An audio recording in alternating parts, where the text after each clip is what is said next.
When Sarah Collins was handed her termination letter, her hands trembled.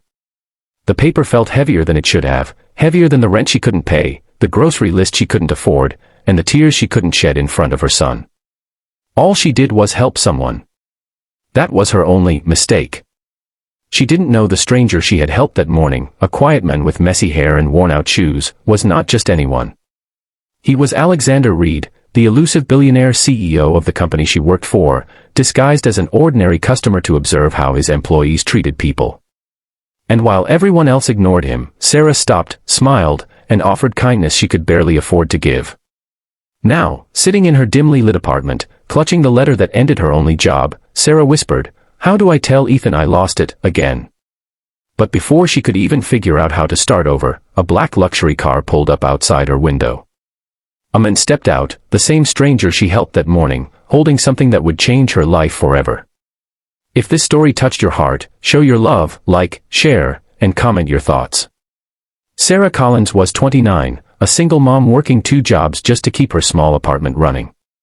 Every morning, she packed her 6-year-old son Ethan's lunch, tied his shoes, and kissed his forehead before heading to the city bus stop. Her smile never revealed the exhaustion behind it. Life hadn't been fair to her, but she had learned to smile anyway. She worked as a cashier at Bennett's Grocery, a busy supermarket chain that prided itself on serving with a smile. Her supervisor, Natalie Gray, didn't believe in smiles unless they led to sales. No time for distractions, Sarah, she'd always snap. You want hours, you earn them. That morning was especially hard. The rent was due, her fridge was nearly empty, and Ethan had asked for something she couldn't give, a birthday cake. "We'll get it soon, honey," she had promised, though she had no idea how. The rain had stopped just as she reached work. The store was buzzing with customers, and Sarah took her place behind the register, scanning items and greeting everyone with that same warm voice she was known for. It was around noon when she noticed a man by the entrance. He looked completely out of place, wearing an old hoodie, slightly torn jeans, and holding a small paper bag that looked damp from the drizzle. He seemed lost, unsure, invisible in the crowd of rushing customers. "Excuse me, sir, are you okay?" Sarah called out softly. He looked startled, his eyes tired yet kind. "I dropped my wallet somewhere outside. I just wanted to get a bottle of water. I'll pay once I find it." Before Sarah could respond, Natalie's voice cut through the store like a blade. "Sarah, what are you doing chatting while there's a line?" Sarah smiled nervously. "Sorry, Natalie, he just..." "Let him deal with it himself," Natalie said sharply. "We're not a charity." The man lowered his head, murmured an apology, and turned to leave. But Sarah couldn't ignore the sight, his shoes soaked, hands shaking slightly from cold. "Wait," she said, reaching into her apron pocket. She took out 2 crumpled dollar bills, her own. "Here, just take it. It's okay." The man hesitated, his eyes meeting hers. "You don't have to." "I want to," she interrupted gently. "Please." He accepted it with quiet gratitude. "Thank you, you're the first person today who didn't treat me like I didn't exist." Sarah smiled. "Everyone deserves kindness, right?" He nodded slowly, staring at her as if memorizing her words. "You're right." Moments later, as Sarah returned to her register, Natalie's voice struck again. "Office. Now." Inside the manager's office, Natalie's tone was ice. "You just gave away store money." "No, it was mine." "I don't care whose money it was. You broke policy by assisting a non-paying customer. That's considered misconduct." Sarah blinked in disbelief. "Misconduct? For helping someone?" "Yes. And we can't risk liability. I'll be writing you up." By evening, the write-up turned into a dismissal. Sarah was told to clear her locker immediately. Her name tag, her only symbol of stability, was taken. She left quietly, clutching her worn-out purse and a folded termination letter. That night, she sat with Ethan, pretending everything was fine. "So, champ, how was school?" she asked, forcing a smile. "It was good. Miss Harper said I'm getting better at reading." Ethan grinned proudly. "Can we get pizza tomorrow?" Sarah hesitated, her throat tightening. Maybe next week, sweetheart. After putting him to bed, she sat by the window, staring at the rain returning outside.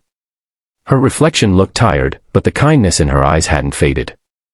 Across town, in a high-rise penthouse, Alexander Reed removed the worn hoodie and jeans, placing them on the couch. His assistant, Liam, looked puzzled. "Sir, you actually went through with the undercover visit." "Yes," Alexander replied quietly. "I needed to see how our employees treat people who seem unimportant." "And?" Liam asked. Alexander leaned against the window, watching the city lights. "Most ignored me. Some mocked me. But one woman, Sarah Collins, helped without hesitation." He picked up the small crumpled bills she had given him, still damp from rain. "She paid for my water with her own money. Then she was fired for it." Liam frowned. "Fired? That's unacceptable." Alexander's voice deepened.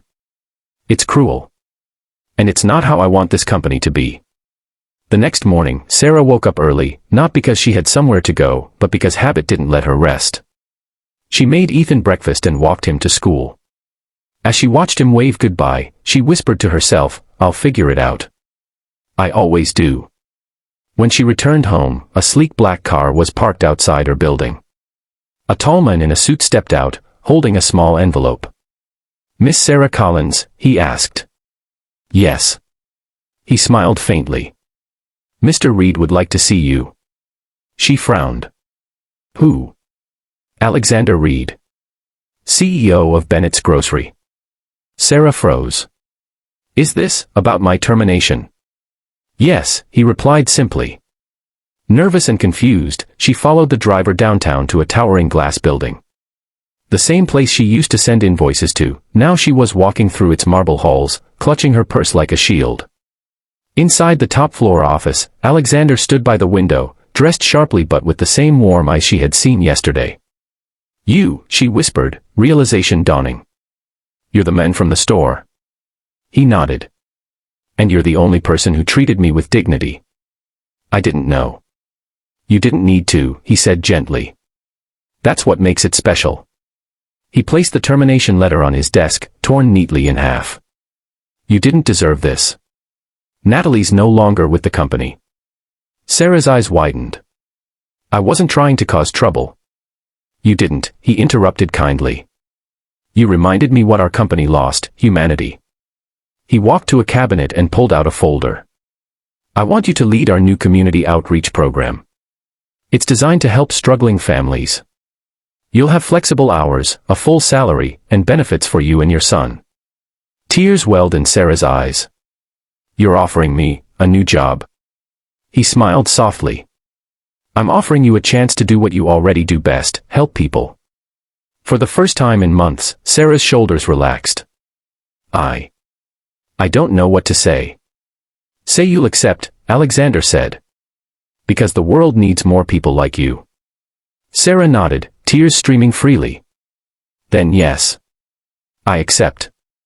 As she left the office, sunlight broke through the clouds, a warmth she hadn't felt in so long. Later that evening, she picked up Ethan from school. "Mommy got a new job," she said, smiling. "Really?" he beamed. "So we can get pizza?" Sarah laughed, hugging him tight. "Yes, sweetheart. And maybe even that cake." Across the street, from his car, Alexander watched them quietly, the woman who lost everything for kindness, and the boy who gave her reason to keep going. He smiled to himself and whispered, "Sometimes, it takes losing everything to remind us what truly matters." And somewhere, in the heart of the city, kindness had just found its way back home.